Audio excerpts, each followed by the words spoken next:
Laroie, Eixo Modibá, quem nos fala é Cláudia Facini, apresentadora do Eixo Jética. Pessoal, como vocês estão sabendo agora, esse é o último episódio da segunda temporada.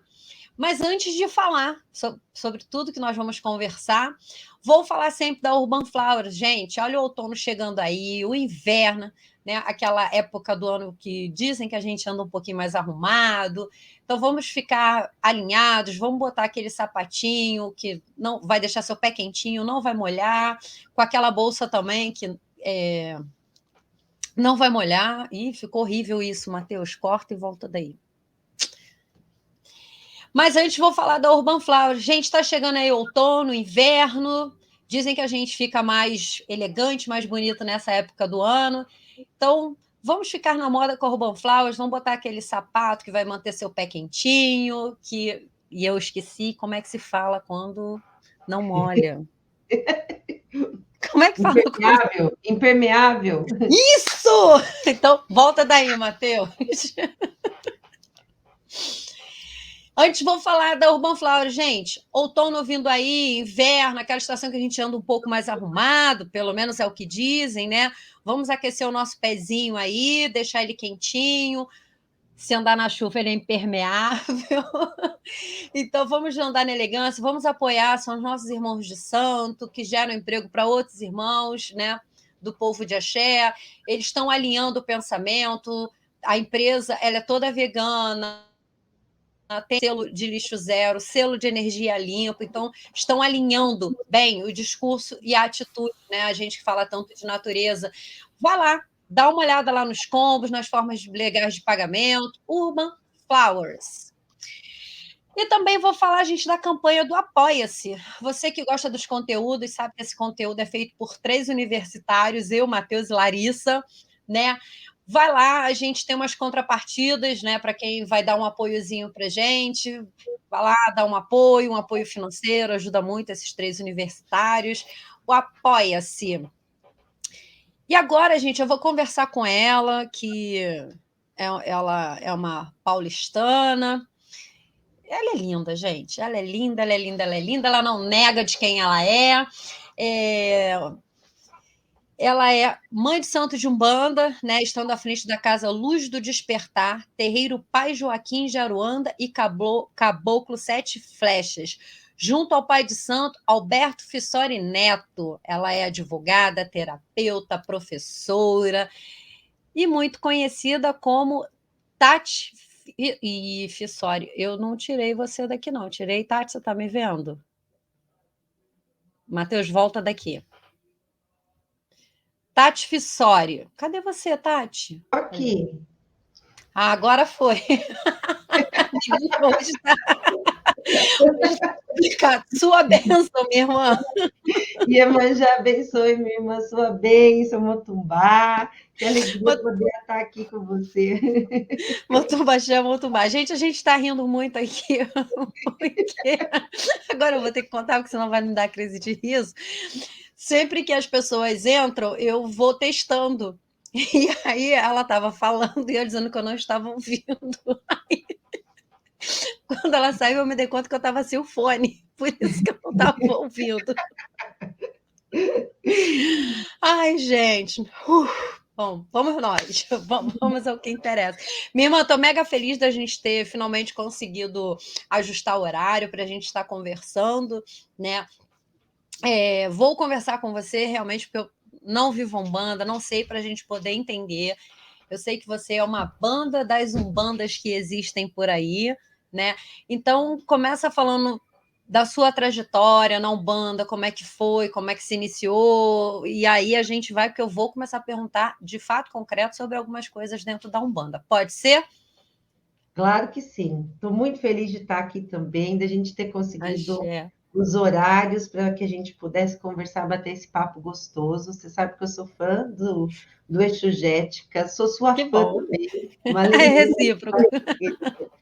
Bom, eu chego na Umbanda tem quase 20 anos, né? Num primeiro momento foi algo completamente inesperado. Eu não conhecia nada de Umbanda, nunca tinha estado num terreiro de Umbanda. E nessa época eu era kardecista, então eu acho que como todo brasileiro, nasci numa família católica. Minha avó, apesar de católica, era uma mulher benzedeira, e eu vivi muito junto dela. E quando eu tenho ali cerca de 12, 13 anos, eu acabo indo buscar algo mais dentro do espiritismo, porque eu acompanhava minha avó nos benzimentos e eu via algumas mudanças, não compreendia muito bem o que era, e ela usava muitas ervas, e eu adorava aquele rico universo. Eu não conhecia a Umbanda, até acredito que pelo próprio preconceito que existe, pelo racismo religioso com relação às religiões de matriz africana e ameríndia. Aqui em Paulínia, que é onde eu estou, eu não ouvia falar nem de Umbanda e nem de Candomblé. Então, eu vou para o kardecismo. E um dia eu estou numa reunião, como é chamada, encerrando essa reunião no kardecismo, e eu vejo uma baiana, e essa baiana me diz que eu preciso ir a um terreiro de Umbanda, e eu pergunto quando, ela fala agora. E eu falo, bom, tá bom. Virei para o meu marido e disse para ele, a gente tem que procurar um terreiro de Umbanda agora. Ele falou, como assim? Eu falei, não sei. Ela falou que ela vai mostrar para a gente onde a gente tem que ir. E eu me recordei, saí do centro espírita, me recordei que a minha mãe tinha ido a um terreiro de Umbanda e que ela tinha comentado que ela tinha adorado. Eu falei, eu acho que é esse. E eu fui procurando. Nós saímos, era 10 horas da noite isso. A gente encontra o terreiro e a pessoa vem abrir a porta e diz, olha, a gira terminou, mas o guia-chefe que estava aqui, ainda está, seu Mané Baiano, ele disse que era para esperarmos, porque ele tinha mandado buscar 3 pessoas. Estávamos realmente em 3, né? Eu, meu marido, e na época ele ainda nem era meu marido, nós namorávamos, e um grande amigo. E quando eu entro, né, no terreiro e vejo toda aquela atmosfera, o atabaque, o baiano cantando lindamente, me tomou de uma emoção, assim, eu fui tomada mesmo por uma emoção, por uma alegria. É, sabe quando a gente sente que o coração da gente fica quentinho, que aquilo que a gente não sabia nem o que era que a gente estava buscando, de repente a gente encontra. Uhum. Tudo fez um sentido ali dentro para mim, né? O cheiro, o som, as cores, e eu fiquei encantada e eu falei, como é que eu faço para fazer parte disso daqui? Foi assim, na hora. Foi amor à primeira vista. E desde então nunca mais eu deixei a Umbanda. Eu segui um período junto com a Umbanda e o kardecismo, cerca de 1 ano, eu acho, e depois eu acabei me desligando do kardecismo, segui com a Umbanda, e há 3 anos o candomblé veio chegando na minha vida também. E eu me iniciei, né? Sou uma IAO recém-iniciada, tem 1 ano. E é isso, foi assim que me buscaram, eu acredito. Sim. E foi um grande presente que eu ganhei. Minha vida não teria nenhum sentido sem a Umbanda, sem o candomblé. E acho que tudo na minha vida hoje gira em torno das religiões de matriz africana e ameríndia. Axé. Axé. Eu acho bacana quando você se refere às religiões africanas e ameríndias, né? Porque a Umbanda, ela, muito mais que o Candomblé, ela pauta muito bem isso, né? Ela coloca essas coisas nos seus devidos lugares com clareza e em harmonia. Eu acho isso muito fantástico. E aí, quando você me conta da sua trajetória, e dizendo que agora você também entrou no candomblé, e por te conhecer, eu sei que são formas agregadoras, e não de estou saindo daqui para ali, estou deixando isso para cá, né? E é um movimento sankofa, assim, né? Voltar, resgatar algumas coisas, se aprofundar um pouco mais. E aí, minha irmã, eu pergunto assim, dentro da Umbanda, assim,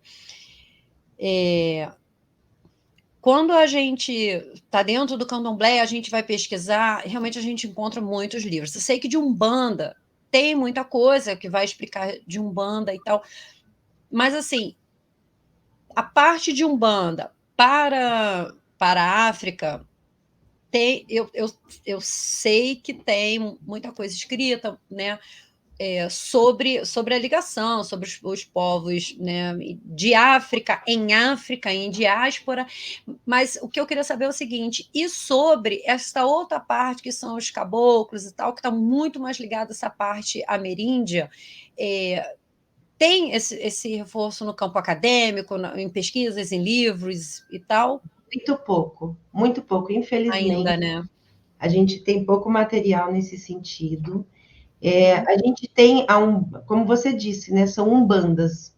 Então, a Umbanda ela é uma unidade por uma semelhança de ritos, né, por muitas coisas que nos unem, mas de fato possui muitas umbandas, possui muitas vertentes, né? Uhum. Eu mesmo começo numa umbanda popular, a umbanda do meu primeiro pai de santo, ele já retornou à massa de origem, e Uhum. a quem eu bato minha cabeça, onde quer que ele esteja, e ele vem dessa tradição, dessa umbanda bastante popular, deliciosa, que tem um viés bem forte do catolicismo presente. Uhum. Então, era algo que eu não entendia muito bem isso, né? Mas fui vivenciando, né? Aos pouquinhos eu fui entendendo. Ele levava a gente para um lugar assim.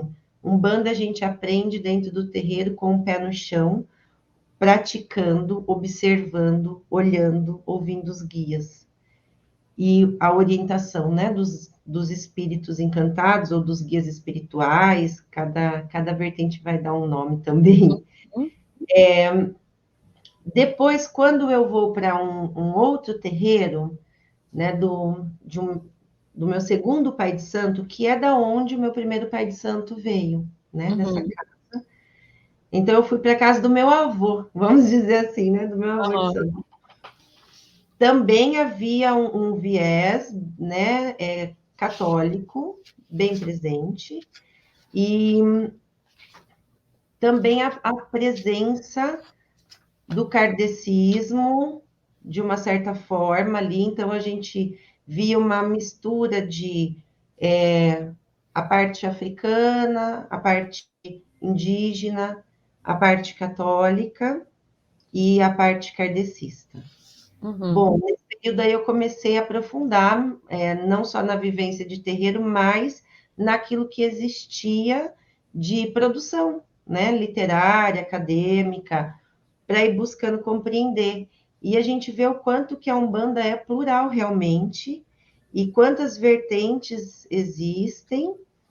E depois, quando eu vou e a gente vai, né, formar o nosso terreiro, a gente vai encontrando o nosso lugar e a gente vai buscando esse lugar de uma Umbanda mais preta, porque de Uhum. fato, né, a gente vê que houve, principalmente a partir do primeiro congresso de Umbanda, que teve em 1941, uma tentativa de embranquecer verdadeiramente a Umbanda, inclusive tirando alguns ritos e alguns elementos de dentro, né, da ritualística da Umbanda. E aí eu começo essa busca dessa compreensão verdadeiramente da onde tinha vindo. E aos Uhum. poucos eu fui conhecendo várias outras vertentes que eu não conhecia. E fui Uhum. estudando, e foi, né? Agora o nosso terreiro tem 7 anos, é um terreiro jovem, e há 3 anos eu fui beber na fonte aí do candomblé Quetu, Uhum. e as coisas começaram a fazer mais sentido ainda. Então, são religiões co-irmãs que se conversam, que não se excluem. Para mim, existe um lugar de complementariedade, de soma, na verdade, né? Uhum. Porque a gente vê a presença dos espíritos encantados que conhecem os orixás, os inquisis. Então, o que, que a gente tem na Umbanda? A gente tem espíritos encantados, como os pretos velhos, que eles são bantos, que eles são iorubás, então eles vão falar de orixá, eles vão falar de inquice, que são jeje, eles vão falar de voduns. Então, é uma experiência tão rica, né? Eu costumo dizer que a Umbanda ela é um código aberto, que está em constante movimento, e é uma religião dinâmica que possibilita de fazermos correções que eu acredito que são necessárias serem feitas, até para a gente olhar para esse lugar da Umbanda preta e indígena, não é? E corrigir até um nome que surgiu, Umbanda Branca, como se fosse algo ruim, um demérito, ter as coisas africanas, Sim. que durante muito tempo isso aconteceu, infelizmente. Mas tem um movimento dentro da Umbanda muito bacana, onde está se buscando esse resgate, onde está se buscando a aproximação com a fonte mesmo. E dentro disso, a gente vai conversando com as demais religiões de matriz africana. A gente fala muito, né, irmã, de Umbanda e Candomblé, mas existem muitas, né? Existe a Sim. Jurema, existe El Batuque,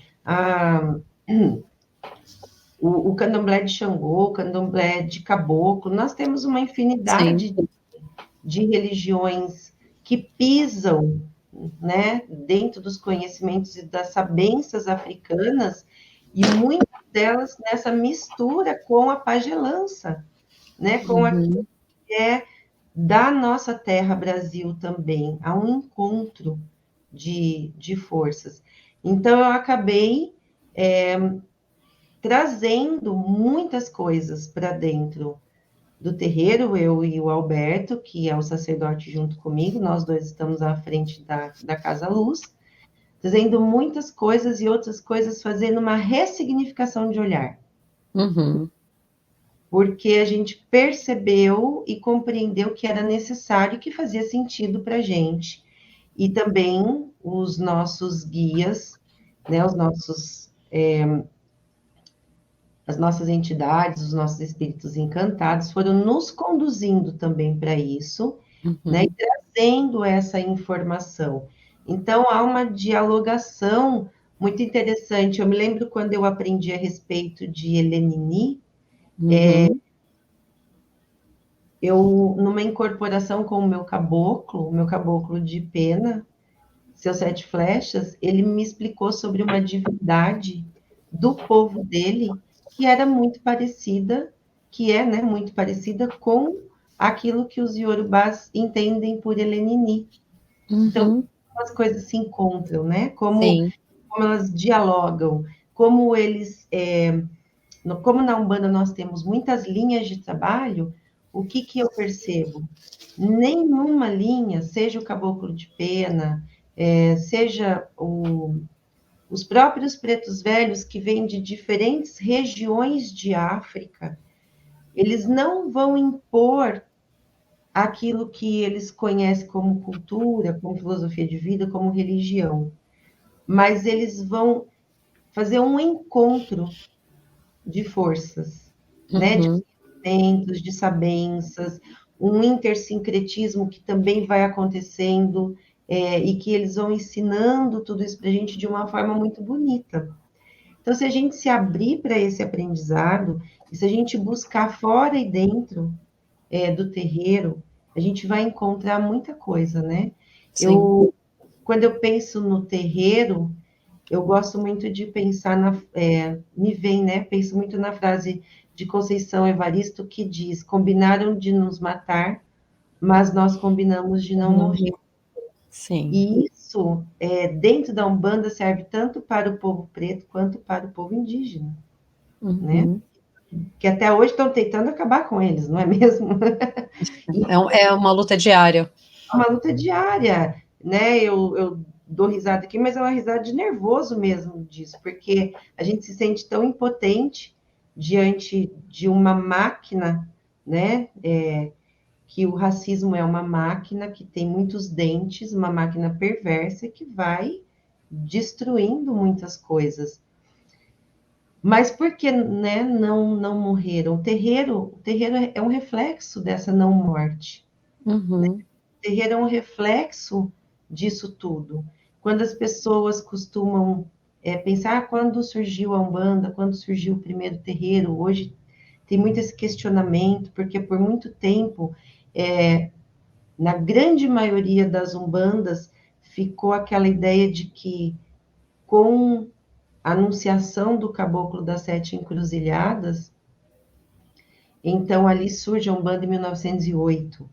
Mas eu gosto muito de pensar e tenho comigo, né, do que eu vivo da religião, do que eu estudo, que a Umbanda, ela surge, na verdade, ela chega com o primeiro corpo negro que pisa nesse país, nessa terra, lá em 1500, bem no comecinho, Sim. né? Porque foi através desse corpo negro que as sabências de África chegam aqui e são reinventadas com aquilo que era possível para eles reinventarem. Sim. Eles estão num outro território, com uma outra língua, sendo violentados de todas as formas, com outras ervas, com outras folhas, com outras comidas. Então, eles vão fazendo uma reinvenção também dessas sabências e vão fazendo Uhum. um cruzo muito bonito que a gente vê com os povos que aqui estavam. Uhum. E a gente vê muito esse início com o povo Bantu, não é? Que são os primeiros que vão chegando aqui. Então, eu gosto muito de uma frase do Simas e do Rufino, que eles dizem assim, que o corpo é a pedra fundamental na invenção dos terreiros no Novo Mundo. Exato. E se a gente for pensar, de fato, surge do corpo, não é? Uhum. Do corpo negro que é sequestrado e trazido para cá.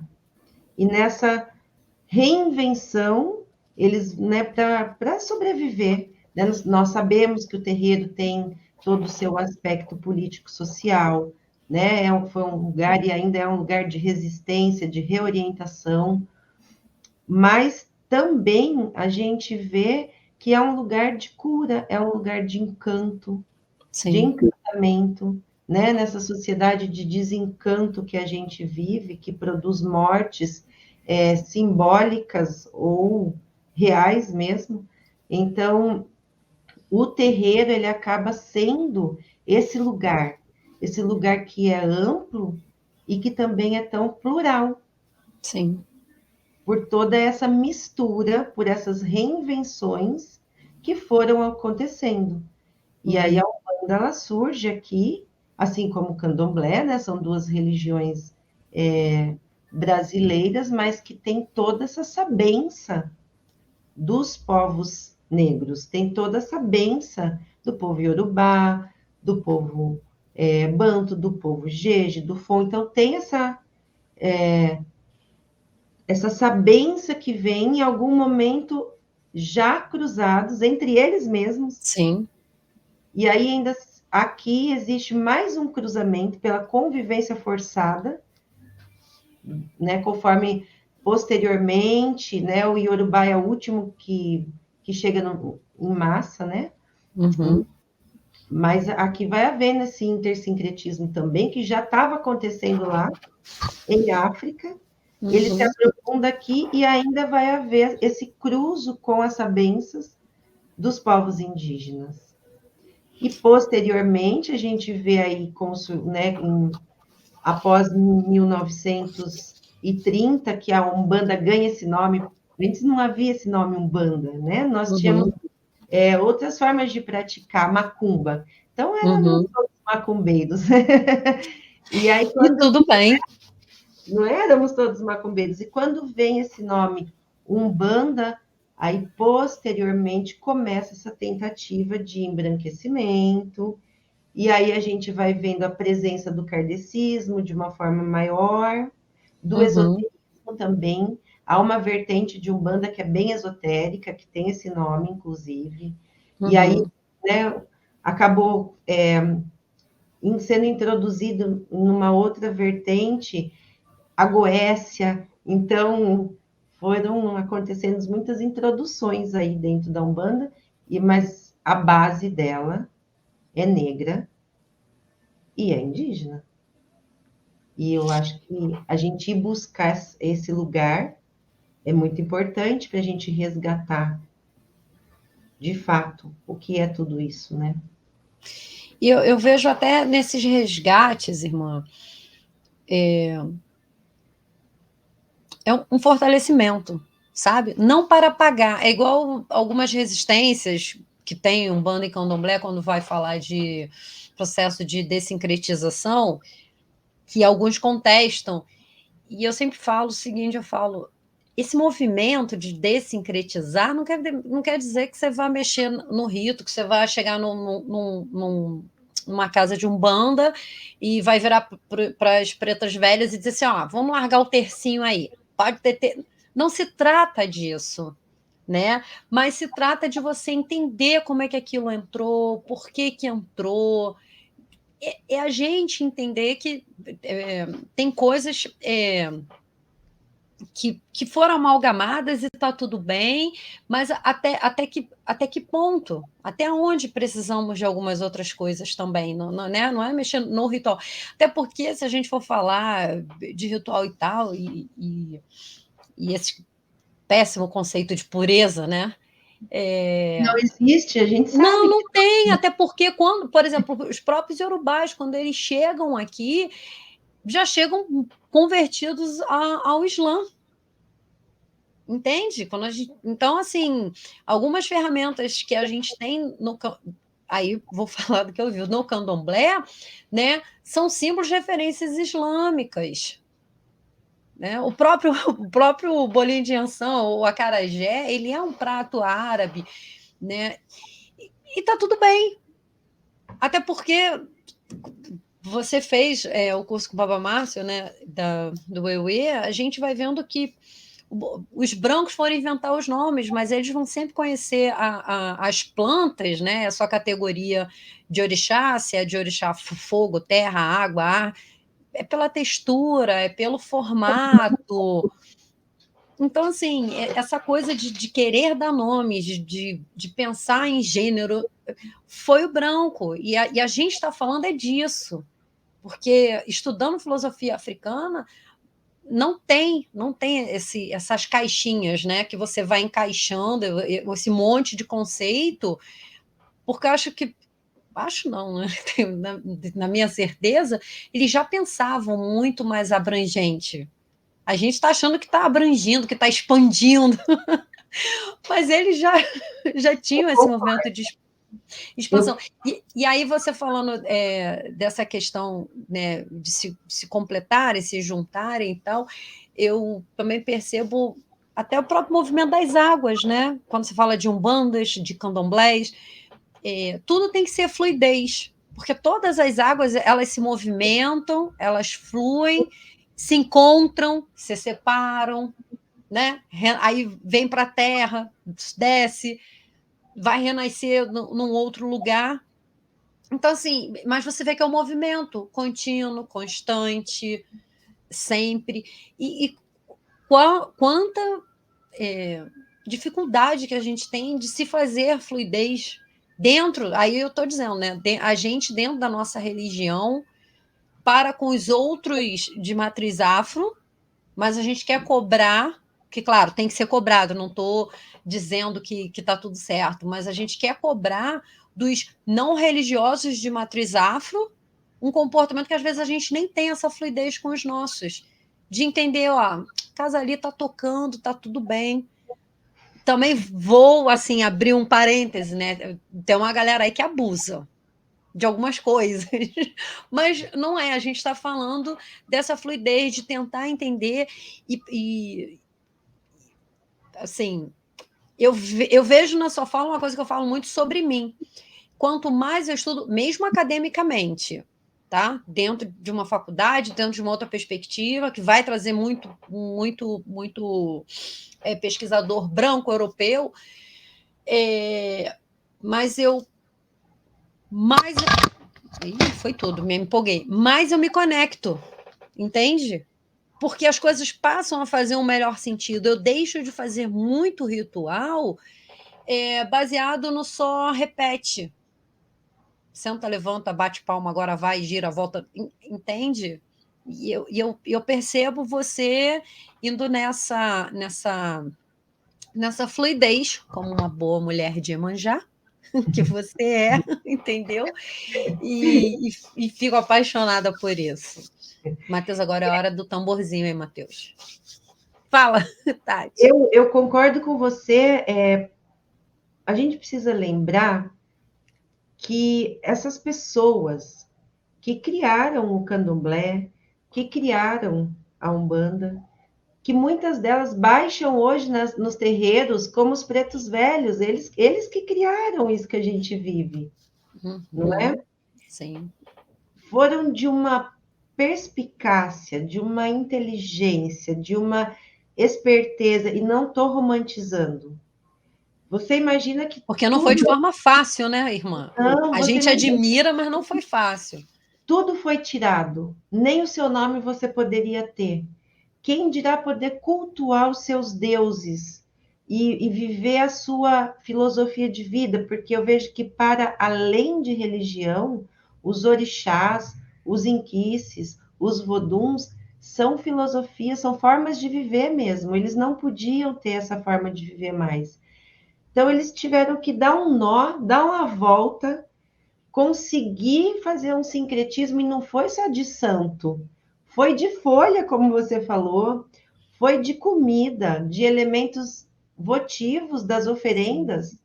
Eles tiveram que redescobrir e recriar uma maneira de poder praticar aqui, percebendo qual folha que não tinha aqui, mas que tem as mesmas propriedades da folha de lá, para fazer um banho, para não é? Para fazer um amaci, como a gente chama na Umbanda, para fazer um preparado ali.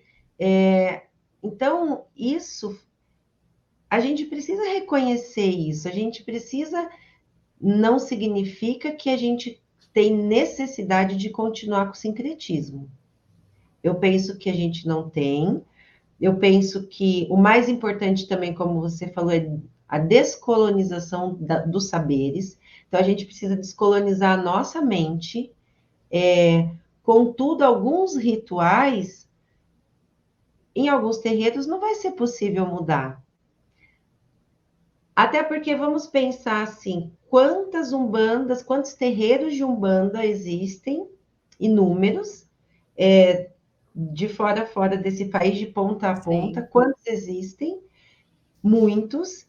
Alguns são terreiros grandes, alguns são terreiros estruturados em barracão, outros acontece dentro de casa, na garagem, na cozinha da casa, no quintal, que aquela mulher, aquela senhora, aquele senhor incorpora ali o seu preto velho, a sua preta velha, que vai dar um atendimento, que vai fazer uma cura, que vai trazer um colo, que vai trazer uma orientação.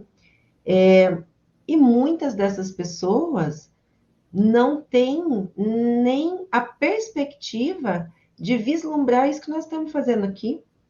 Uhum. Porque como que algumas não sabem nem ler, a verdade é essa, não são nem alfabetizados, e isso não desmerece em nada, são pessoas extremamente sábias, que fazem trabalhos belíssimos com seus guias e seus orixás, mas essa pessoa não vai se intelectualizar, então ela vai seguir com aquela umbanda que ela começou, com o santo presente ali no PG. Outros já vão começar a tirar os santos e vão talvez destinar a um outro lugar. Eu posso falar do meu terreiro. Nós tínhamos as imagens dos santos misturadas com as imagens dos orixás africanos. Então, dentro também de uma releitura aqui do Brasil, Uhum. dentro da Umbanda, que a gente tem a imagem de Iemanjá Negra, a imagem de Ança Negra, a imagem de Exu, que não é aquela imagem de talhada, de barro ou de madeira, como nós temos no culto dentro do candomblé, por exemplo. Uhum. Mas a gente tinha essa mistura. Como que está hoje isso? Nós temos o PG central principal e ali ficaram as imagens dos orixás africanos, negros, e as imagens dos guias espirituais, das entidades de trabalho. Uhum. E num outro local do terreiro, do barracão, nós colocamos as imagens dos santos Uhum. que estão nos acompanhando, né? Esses barros estão com a gente desde que a gente abriu, alguns antes até, Uhum. mas que conta a história do nosso terreiro. Sim. E ainda você pode dizer, olha, agora está ali porque a gente fez um aprendizado, porque a gente está entrando num processo de dessincretização, de descolonização, e aí a gente está entendendo que cada coisa pode ter o seu lugar e que a gente não precisa mais do sincretismo. Isso faz parte da história de cada terreiro. Então, Uhum. eu penso que eu não posso descartar aquilo que faz parte da história do meu terreiro. Uhum. Eu gosto muito daquela frase: se a gente não sabe de onde a gente veio, a gente não sabe para onde a gente vai. Exato. E a Umbanda, apesar de ser, né, ter esse dinamismo, também não pode tudo, concordo com você. Eu, por exemplo, discordo completamente da retirada de atabaque. O atabaque é um fundamento do terreiro. E aí você vai ali fazer, parece uma Umbanda gospel. Uhum. Te entendo. Você E me entende? concordo. Uhum. Então, assim, a gente tem que ter cuidado com as palavras, não é, minha irmã? Mas não faz nenhum sentido. Para mim, pelo menos, não faz nenhum sentido. E eu acredito que a religião só perde com isso, porque nós temos um elemento de fundamento, de toque de som, que traz os guias em terra, que faz a excorporação do orixá, a manifestação, a presença da energia do orixá, que é o atabaque. O violão Uhum. não vai fazer isso. Ele não está inserido nesse contexto. E nem precisa de muita coisa para explicar isso, porque o pessoal que estuda música, a galera de terapia que trabalha com música e tal, e entre outros treinamentos que tem, as músicas são vibrações. Né? A gente está mal, está magoada, foi traída, e a gente mete aquele sertanejão assim, bem uma Alcione. A gente está animada, a gente, né, dia de festa, ninguém numa festa vai colocar Mulheres de Atena de Chico Buarque, é uma música linda, mas né, a gente vai tocar, vai querer os ritmos que elevem, né? A gente está chateado, está triste, está com saudade, não sei o quê, a gente usa aquelas músicas mais baixas. Então, quer dizer, o som, as frequências, as ondulações, né? Elas podem transmutar as energias da gente e a gente e tal. E aí o atabaque está muito nisso. Ou seja, a bateria, que eu gosto muito, o violão, o teclado, não está inserido nesse contexto, porque a gente está falando de ancestralidade, a gente está chamando uma galera lá atrás, Exato. né? E é uma coisa tão simples. E aí vem essas invenções aí, enfim, né, do iPhone, enfim. Mas vamos focar aqui, mana. Mas nessa mistura toda, Cláudia, você sabe o que é muito bacana? Que você vê a gente dentro do terreiro de Umbanda, quando a gente está nesse. O sincretismo ele vai permear. Nós temos muitas cantigas de Umbanda, onde você canta para Ogum, e na mesma frase você vai chamar São Jorge. ou São Sebastião. Então, essas cantigas, elas não vão ser apagadas, elas fazem parte da história da Umbanda. Mas Sim. veja que bonito, você dentro do terreiro de Umbanda, você vai invocar algum para ele se manifestar, para vir aquela energia, você vai cantar para São Jorge, mas quem que vai baixar mesmo para trabalhar é o caboclo. Olha que coisa linda, não é? Por que essas coisas não podem coexistir? Eu penso que elas podem coexistir, a gente sabendo o lugar de cada uma, a gente sabendo quem é quem, e sem se prestar a diminuir, porque muitas vezes o sincretismo, ele não tem só esse lado. Né? A gente acabou de falar de um dos motivos foi para que eles pudessem preservar a filosofia, a cultura, a religião deles, né? Mas o sincretismo também se presta, num determinado momento, a diminuir o que é preto, diminuir o que é Indígena. Né? Sim.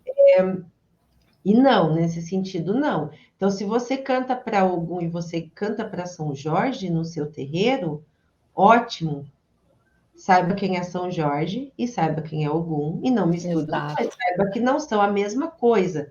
Mas nada te impede de cantar para São Jorge, né? Se o seu terreiro for dessa forma, se isso vem. E ali depois a gente vai ter a beleza do caboclo, seja de pena ou de couro, trabalhando. E muitos dos caboclos que eles vêm na regência de Oxóssi, mas que numa decência, num cruzamento, nós temos muitos caboclos que vão trabalhar na força de Ogum. Né? Então, nós temos, por exemplo, um caboclo rompe-mato que ele vem muito nessa força de Ogum. E assim a Umbanda ela vai sendo construída nesse contexto todo. Porque a gente vê a presença muito forte dos saberes dos bantos. Os bantos, eles são, né? E quando eles chegam aqui, eles são mais flexíveis. Eles admitem entradas com eles. Os Yorubá já são mais fechados nesse sentido, né? Mas a Umbanda, ela carrega muito do povo banto. Tanto que a gente trabalha com incorporação de espíritos encantados, e os bantos também, eles incorporavam os ancestrais deles. Eles entravam em contato com essa força dos ancestrais. E na Umbanda a gente vê a presença dos guias, que eles vão ser, em alguns momentos a gente está trabalhando os nossos próprios ancestrais. Sim, a gente está, outras vezes a gente está em contato com o que a gente chama de espíritos encantados. E aí aqui a gente tem, né, dois lados.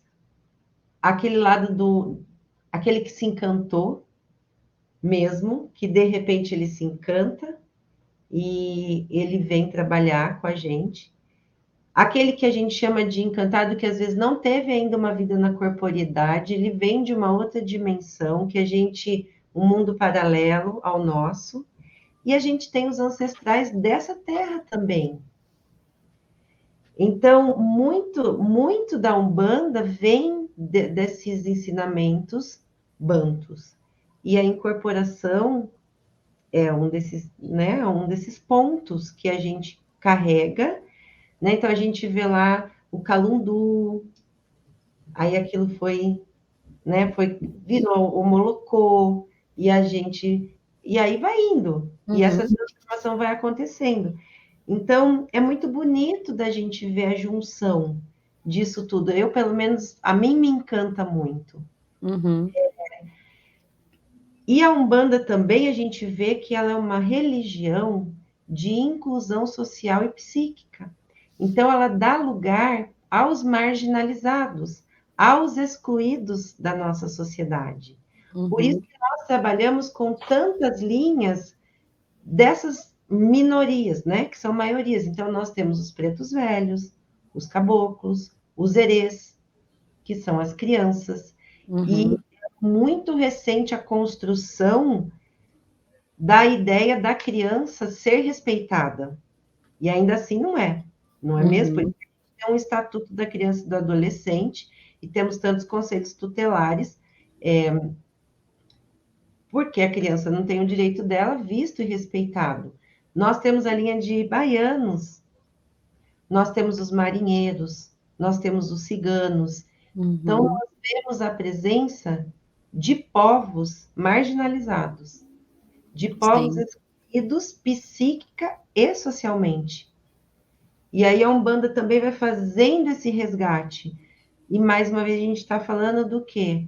Muito de ancestralidade, da ancestralidade sim. dessa terra, dessas pessoas que foram excluídas, que foram marginalizadas, como por exemplo os cangaceiros, que Uhum.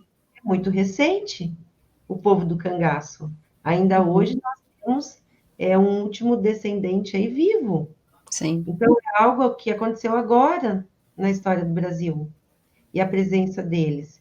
E eles baixam nos terreiros, e eles vão ser ancestrais de alguns cavalos, vão ser, né? E também vão ser ancestrais da terra mesmo, do Brasil, dessa história que foi vivida aqui. sim, sim.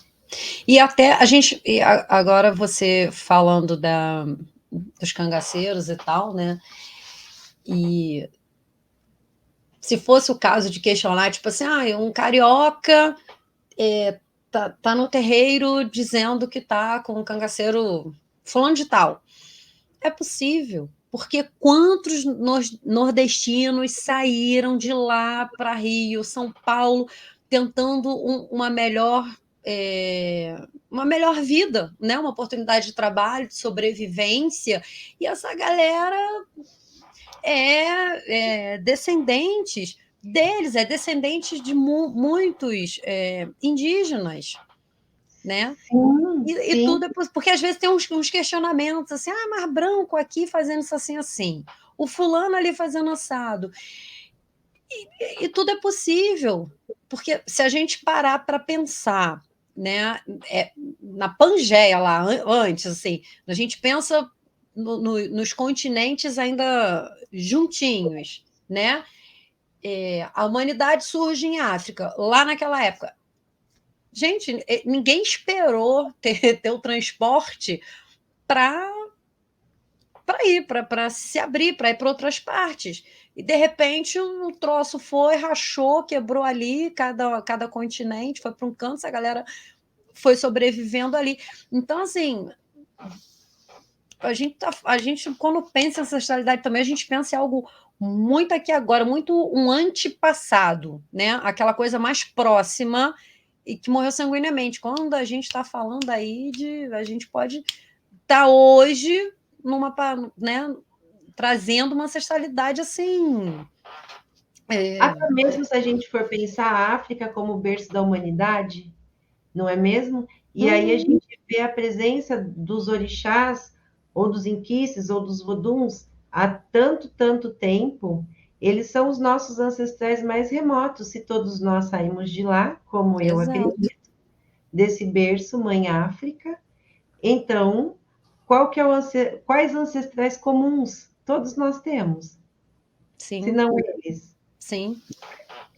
Tá remoto, mas é Sim, isso. sem dúvida. Igual quando você fala da questão, né, dos marinheiros, aí que você vê Preto Velho, Caboclo, Herê, marinheiro. Lá no Nordeste eu presenciei a questão das juremas, das rainhas. Em Pernambuco você vai nos cemitérios e tem lá aonde foi morta a rainha fulana e tal. E quando vai ler a história desses marginalizados, eles, né, que a gente fala marginalizado, parece que alguém que vivia ilegal. Não, era aquele que estava à margem da sociedade, mas não é que ele vivia à margem porque queria, a sociedade colocou eles à margem. Mas eles hoje são honrados dentro de algum terreiro também, porque naquele contexto regional ali brigou por muita gente, brigou por outros que estavam precisando, né? Igual quando a gente vai falar do Zé Pilintra, que a gente já trouxe até aqui tem um episódio só sobre isso, que Sensacional, feliz. você assistiu, entendeu? O cara batalhava pelas mulheres, assim, né? Tomava conta das mulheres que viviam na rua e tal. É todo um outro contexto. É porque parece muito assim, o malandro, né? É o cara que não quer nada, que só quer discutir com o policial, quando não é. E aí faz todo o sentido quando a gente diz que os terreiros abraçam todos. Inclusive a ancestralidade, que num outro olhar, numa outra leitura, seria a pessoa não... o marginalizado, que hoje está baixando ali. Talvez até para dar um suporte, ajudar alguém. De repente, aí já pensando em Odu, né, minha irmã? Vai ter a necessidade de estar com essa energia e repensar o que está fazendo de sua própria vida também. Que nem Exatamente. tudo, a gente não vive uma religião igual o catolicismo de confissão. Não. Por isso que as sensações, o sensorial de um terreiro, ele é muito importante, porque ele desperta muita coisa em quem está ali, e que como a gente não trabalha a confissão, a pessoa não fala, não ouve, mas ela se percebe, né? Ela consegue um transe, não transe dentro do que a gente conhece, vê, mas ela consegue transitar dentro de si, naquele contexto até de um assistente, e se repensar também, né? Uma vez que ela se conecta com essa energia, né? Sim, Ou e viajei, porque eu não sou de Umbanda, mas eu tenho uma leitura mais ou menos assim, é minha isso irmã. mesmo, porque é um momento onde a gente pode entrar em expansão de consciência, onde a gente é levado a esse lugar pelo som do atabaque, pela defumação das ervas. Então, geralmente existe uma ritualística parecida de um terreiro para o outro, da abertura da gira, né? Uhum. Onde se inicia abrindo a gira, cantando para os orixás, cantando para a abertura da gira, e aí depois a gente faz a defumação, então você está ali ouvindo, saudando a folha, agradecendo a folha, e você vai defumando, e você já traz as ervas da Jurema, e olha só, já vai, né? Já começa aí, ó. Uhum. E você vai se permitindo, você vai dançando, você vai movimentando o teu corpo. Um corpo que é visto na nossa sociedade desconectado da cabeça. Assim nos foi Uhum. ensinado. Assim como o espírito deve estar desconectado da matéria. Assim como o nosso corpo, ele não é sagrado, ele é profano. Quando você entra dentro do terreiro, você começa a sacralizar o seu corpo. E você entende Uhum. que o seu corpo é sagrado, ele é um altar ambulante. E, ao mesmo tempo, ele é o assentamento do teu orixá e do teu guia espiritual, do teu Uhum. espírito encantado, da tua entidade de trabalho. É o Uhum. próprio assentamento, né? E você se permite esse lugar de expansão de consciência e Uhum. você faz um olhar para si mesmo. E você pode entrar num processo de aprendizado riquíssimo se você quiser. Porque depois vem esse contato muito, muito próximo e muito genuíno com os guias. Uhum. Estão ali dando consulta, atendendo os consulentes, mas a gente costuma dizer que a Umbanda tem uma magia que sempre no ponto do seu guia espiritual vai vir um consulente com um problema, com uma dor, com uma necessidade muito parecida com o que você está vivendo. E você já vai ouvir ali coisas que vão te levar para esse lugar de cura, de reencontro, de reorientação. Os guias falam muito disso, da gente cuidar da nossa cabeça.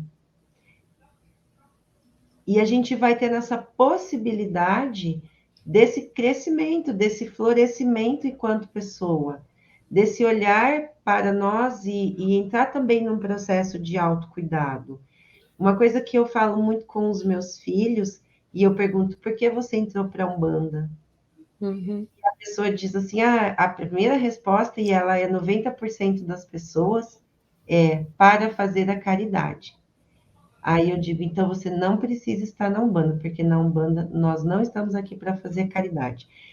É mais algo que a gente precisa desconstruir essa história, né? Que a Umbanda Sim. é amor e caridade. Uhum. Nós estamos ali por nós. Nós somos os primeiros a ser auxiliados, nós somos os primeiros a serem cuidados pelos guias, pelos orixás, pelos dirigentes espirituais. E quem de fato transforma a vida de uma pessoa é toda essa dinâmica que as entidades de trabalho fazem. Então, também é algo que eu, pelo menos, não concordo nesse aspecto de que a gente entra para a Umbanda para fazer caridade. É uma visão. A gente já se coloca num lugar mais elevado, né? Eu Exatamente, tenho para oferecer a quem não tem. exatamente. E aí a gente entra até naquela discussão, né? Que caridade é essa? Amor ou perversão, Uhum. não é? Sim. Então, eu acho que é um momento de uma efervescência das religiões de matriz africana e ameríndia, nesse sentido da gente olhar para tudo isso e Uhum. entender os reais valores que estão por detrás desses nomes, como o próprio nome caridade, de Sim. compreender isso, porque fica muito naquele lugar assim, ó, eu tenho que fazer pelo outro. A gente pode fazer pelo outro, mas se a gente não tiver com o nosso copo cheio, nós vamos ter nada para oferecer para o outro. Uhum. Então a gente entra para a Umbanda, no meu entendimento, que é para olhar para nós mesmos, para entrar em processo de autoconhecimento, para nos permitir muitas curas, porque o terreiro é lugar de cura, é lugar de encantamento. E os Uhum. guias espirituais, os espíritos encantados, vão nos conduzindo a esse lugar, através da palavra e também através de muitos rituais, porque a Umbanda é uma religião ritualizada, né?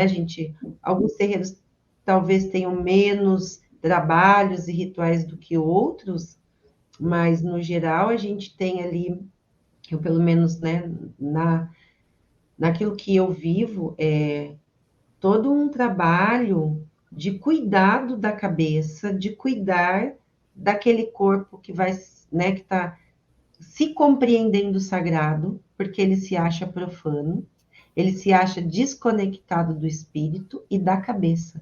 Então, é um Uhum. trabalho quando o filho chega, quando o umbandista chega, de fazer com que ele entenda que não está desconectado, que a cabeça está ligada ao corpo, que o espírito e a matéria estão num processo só e que nós carregamos Exu em nós, Sim.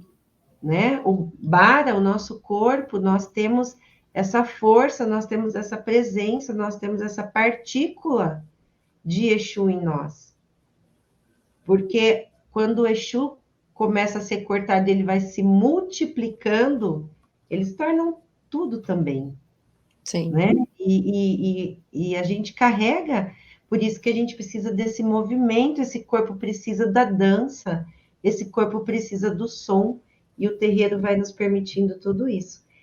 E nós temos, né, na Umbanda, você sabe, as danças são diferentes das danças que tem no Candomblé. Sim. Sim. Mas as danças da Umbanda, sejam elas feitas pelos guias espirituais ou pelos orixás, contam uma história também, tem Uhum. um significado, não é algo à toa, não é algo sem fundamento. Tudo dentro do terreiro tem fundamento.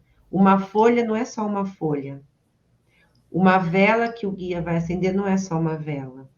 A pemba que o guia vai usar para pembar a pessoa, para riscar o ponto, né? Ou que nós vamos utilizar para fazer as misturinhas que a gente precisa fazer para fazer as magias acontecerem, não é só um Uhum. giz.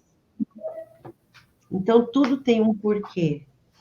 E os guias espirituais, eles conhecem isso de forma rica e nos mínimos detalhes, né? E vai levando a esse lugar que você citou, sim, desse dessa expansão de consciência, para esse processo de compreensão de si mesmo, para um crescer, para um florescer.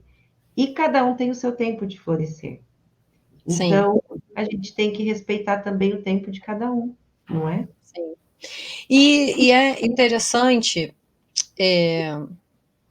quando você está falando dessa questão de ser sagrado, de se colocar, se entender nisso também, porque estudando a história das religiões, quando a gente vê, né, que há o rompimento para o monoteísmo e vai colocar as religiões ameríndias, africanas e tal, num lugar de feitiçaria, de coisa primitiva, que eles, né, eles chamavam isso, eles chamam até hoje de religiões arcaicas. Quando tem esse rompimento, aí começa essa classificação do sagrado e do profano, né?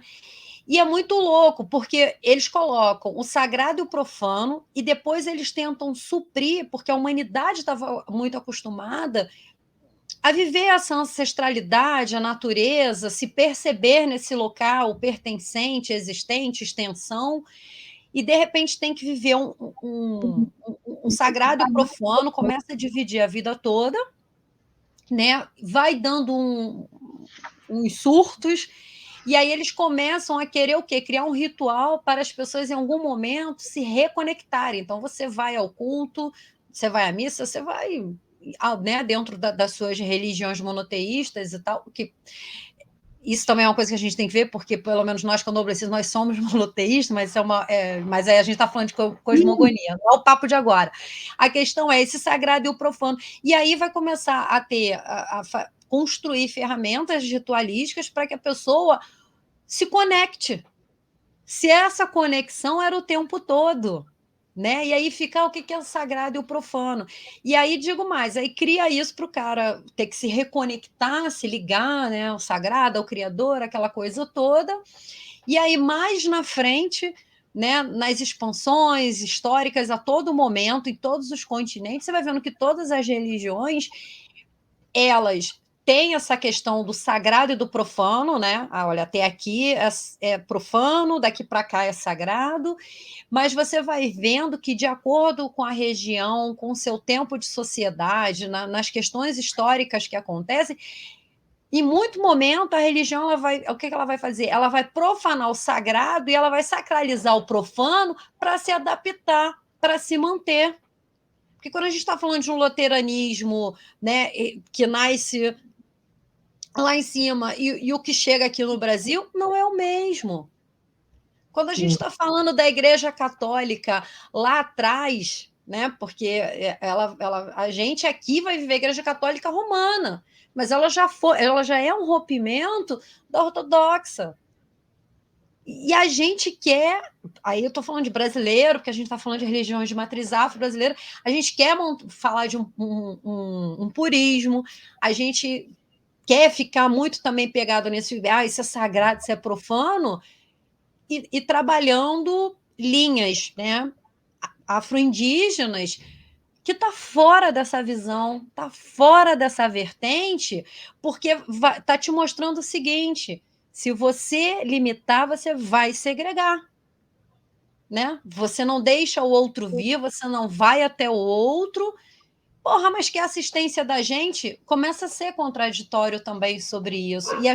E quando a gente está falando de decolonização, de dessincretização, é pensar sobre isso. Até onde eu pratico a minha umbanda, o meu candomblé, mas dentro de uma visão e de um discurso judaico-cristão que perseguiu esse povo que eu estou querendo que venha me guiar, me proteger, me amparar, até para que eu pratique a caridade com o outro, que afinal de contas, porque também tem essa questão, né? O meu preto velho faz e acontece, a minha pombogira é isso, é aquilo, tal, tal, tal, né? Os e guias, os orixás, tararau, os meus trabalham muito mais do que os seus, são melhores, são mais exclusivos, e a gente está nessas narrativas que é de hierarquia também, né, minha irmã?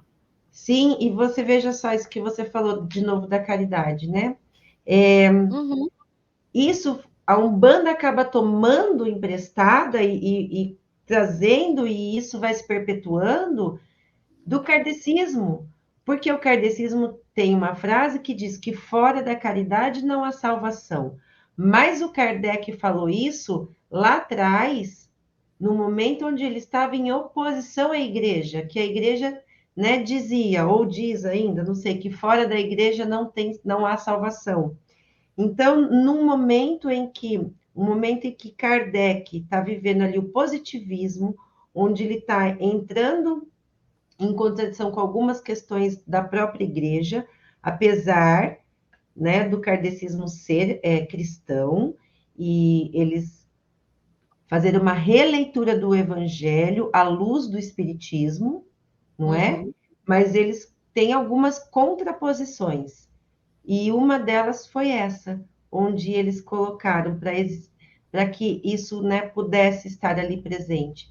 Não é com a igreja, mas é com a caridade. Né? Então, só tem salvação com a caridade. Fora da caridade. Salvação de quê, né, mana? Sim, A e aí gente não... a Umbanda traz isso, mas isso não faz parte da macumba. Até porque para a gente vive, os guias ensinam para gente, os orixás ensinam que a vida ela é feita de desafios mas que ela precisa ser prazerosa, que a gente não vive dentro de uma cultura de pecado, e sim de autorresponsabilidade. Os guias espirituais, os espíritos encantados, as entidades de trabalho falam o tempo todo sobre esse lugar de celebrar a vida, de sentir prazer em todos os sentidos da vida. Nesse lugar que tudo é sagrado e é prazeroso e é profano ao mesmo tempo, e que é dinâmico, e que é movimento, que é comunicação, que é Exu, que é Pombagira, né? Que é caboclo, que é preto velho, que é herê. Então, a gente precisa olhar para os arquétipos e os ensinamentos dos guias espirituais e levar para fora das porteiras do terreiro e viver isso verdadeiramente no nosso dia a dia. Porque eles estão nos ensinando isso o tempo todo. Não é que a gente tem que olhar para esse lugar de celebração da vida, apesar de todas as dificuldades coletivas e individuais. Que a gente tem e merece viver o prazer, que a gente tem e merece mobilidade social, que a gente tem e merece dinheiro, que é uma energia maravilhosa, que a gente precisa se responsabilizar pelas nossas escolhas e sermos adultos. É importante que, né, sejamos adultos. Criança vai ser criança, adulto vai ser adulto. E o adulto, ele não entra e não deveria entrar num processo de autopunição, mas sim de autorresponsabilidade. Mas nós fomos educados numa sociedade onde a presença de uma religião hegemônica judaico-cristã é muito grande e foram trazendo para dentro dos terreiros, e não é só de Umbanda, pelo que eu tenho percebido. Sim. E algo que papai também fala muito, Baba Sidney, e o próprio Baba Márcio também fala, não é? Desse lugar que não cabe esse pecado, esse diabo, nada disso é nosso. Nada disso pertence a nós. Só que muitas vezes é reproduzido dentro do terreiro. Sim. O lugar de punição. Ah, se você não fizer isso, o orixá vai te punir. Ah, se você não fizer aquilo, o guia vai te dar uma surra de espada de São Jorge. Entendeu? Espera aí, mais uma vez a gente está trabalhando com o binômio medo e culpa, que vai levar a um lugar de punição e paralisação. A quem que interessa isso? É isso que eu pergunto. A quem interessa isso? Então, eu acho que a gente tem que dar mais ouvidos aos nossos guias espirituais, aos itãs, às metáforas, aos ensinamentos dos nossos orixás, para que a gente compreenda que não é esse lugar. Esse lugar não pertence às nossas religiões de matriz africana e indígena. Tá tudo bem quem quer viver e continuar dentro de uma religião que prega esses ensinamentos. Mas a gente precisa compreender que dentro dos nossos terreiros, isso não deveria fazer parte. E se está fazendo parte, precisa começar a ter um olhar para aquilo. Porque o medo e a culpa é uma forma de violência. Sim. E é uma forma de aprisionamento. Por isso que é uma violência, né? Porque aprisiona alguém naquela situação. Como aquela frase que diz, né? Que você só vai encontrar felicidade no reino dos céus. A minha baiana, desde que ela vem, ela diz que esse mundo é o lugar de felicidade. E ela fala que a gente está aqui para ser feliz e que a gente pode e merece ser feliz. Então, a gente vê nos guias espirituais arquétipos, assim como nos orixás. E Sim. ensinamentos, assim como nos orixás. Então, por exemplo, o que a pombagira nos ensina? A pombagira, ela vem com uma grande tesoura na mão, cortando as amarras Empoderando. do sexismo, da misoginia, ela vem falando de transfobia, ela vem trazendo esse lugar da mulher ser o que ela quiser. A pombagira é o próprio arquétipo da mulher, e ela é aquela que luta para que haja uma equidade. Ela não está falando que a mulher tem que se sobrepor ao homem, não, ela está falando que ambos podem coexistir em igualdade de relações, cada um dentro da sua função e do seu papel. Então, a pombagira ensina isso para gente. O herê vai trazer o ensinamento daquele olhar doce, de renovação, de entusiasmo pela vida, de inocência. A gente vai crescendo, a gente vai ficando chato, né? A criança, não é? Sim. Chato. O herê ensina para gente que a vida é legal para caramba. Sim. E ele cura a nossa criança interior, porque ele também representa uma fase da nossa vida. Aí depois a gente olha para o caboclo, que é esse lugar que é muito parecido com o que Oxóssi nos ensina, de foco, de ser o arquétipo do herói, o arquétipo do caçador, aquele que tem foco e tem estratégia, porque ele tem uma única flecha para ele não errar o alvo. Ele ensina que às vezes a gente precisa dar um passo para trás para puxar a flecha, para depois a gente chegar onde a gente precisa. E ele também fala da nossa fase adulta, o quanto a gente tem que adultecer e ser responsável. Depois a gente tem os pretos velhos, que trazem o poder da sua mironga na sua palavra, né, no seu encantamento. Eles são os verdadeiros cumbas, os verdadeiros feiticeiros, encantadores. Eles curam com galho de arruda, um copo d'água, uma vela. Que é mais o que, né? Que é mais o quê? Né? E eles ensinam sobre a sabedoria, sobre o quanto a nossa sociedade deveria honrar os mais velhos, sentar na barra da saia das mais velhas para aprender com elas. Esse pilar da senioridade do povo iorubá, a gente vê dentro da Umbanda através do preto velho, né? Aí depois a gente tem o olhar para o baiano, que vai trazer para a gente alegria, o cangaceiro que diz, você tem que honrar sua palavra. A palavra dele não faz curva, a palavra do cangaceiro. E ele luta também pelas minorias. A gente vê o jogo de cintura que a gente precisa ter na vida, na presença de seu Zé Pilintra e de todos os malandros e malandras. Né? A gente vai aprender sobre equilíbrio emocional e físico com os marinheiros, que vem naquele movimento, né, da embriaguez, mas não é da embriaguez do álcool, é da embriaguez pela vida, é da embriaguez por estar na presença de Mãe Iemanjá, de toda a sua força.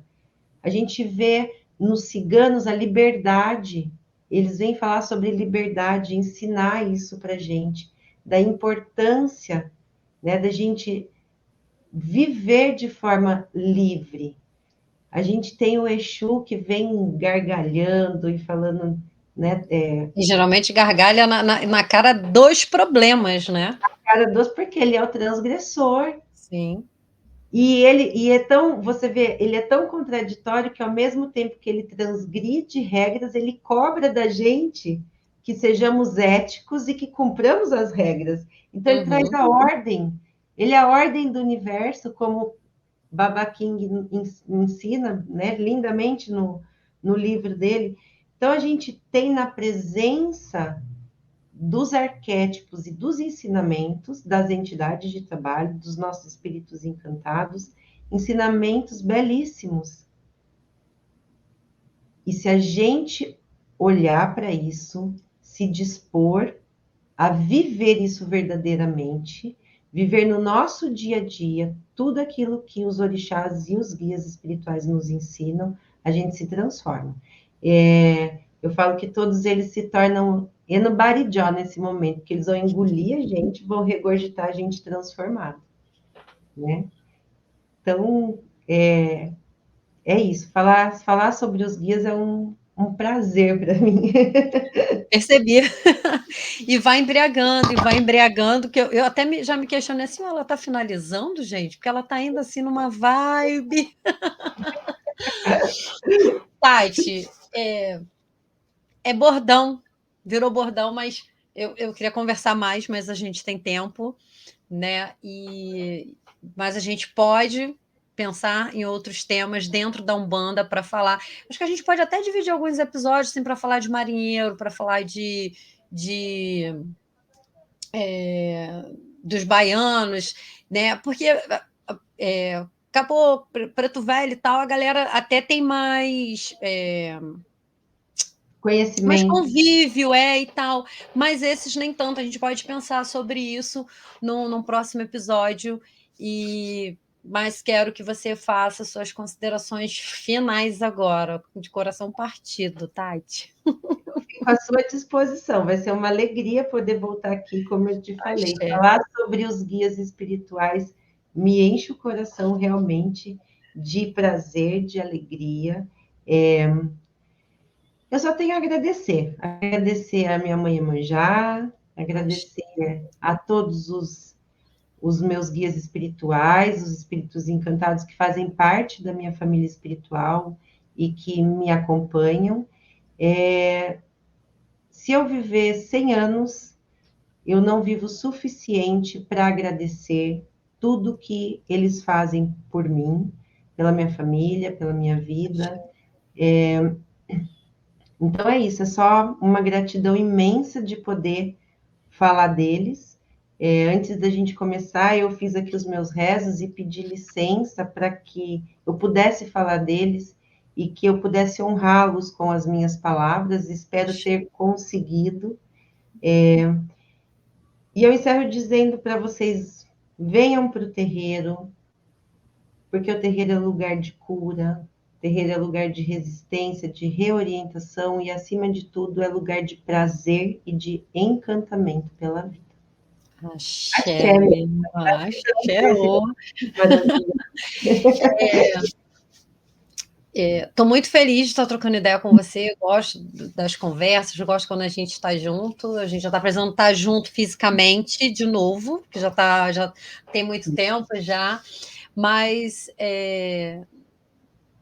que meus guias, que os meus orixás, que tudo que reverbera em mim de positivo, que ele esteja com você, com os seus, quando eu digo com os seus, né, do Beto, seus filhos carnais, e dos seus, família de terreiro, né, para que você possa sempre ser essa mulher que é a fluidez, sabe que seu lugar é o oceano, mas está ali curtindo todo o processo de chegada até ele, né? E você vai passando, vai se renovando, vai compartilhando, e isso é muito importante. Você vai reavivando, né, por onde você passa, os que estão naquele momento com você, porque você sabe para onde você está indo, e você demonstra muito isso. Então, que o Sam possa sempre estar fincando seus valores, seu pet renovando, para que você cada dia mais floresça, frutifique em abundância,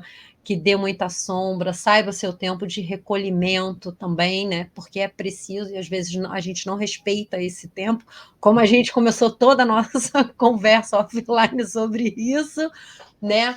E, enfim, Que eu bato Axé, lacuna para você e que a gente possa estar juntas em um outro momento. Minha irmã, gratidão demais e imensamente. Eu te espero numa próxima. gratidão a minha. Obrigada. E para você que ficou com a gente aqui até esse finalzinho desse episódio, gente, é o último episódio dessa temporada. O terceiro vai ser um episódio incrível, com um tema único, mas com muita gente trazendo. Vai ser um movimento de Sankofa, com muita gente trazendo velhas sabedorias, tá? Encontro vocês lá na frente, que Exu possa sempre estar refrescando os nossos caminhos e os cruzando num próximo episódio. Beijo, beijo, pessoal. Peraí.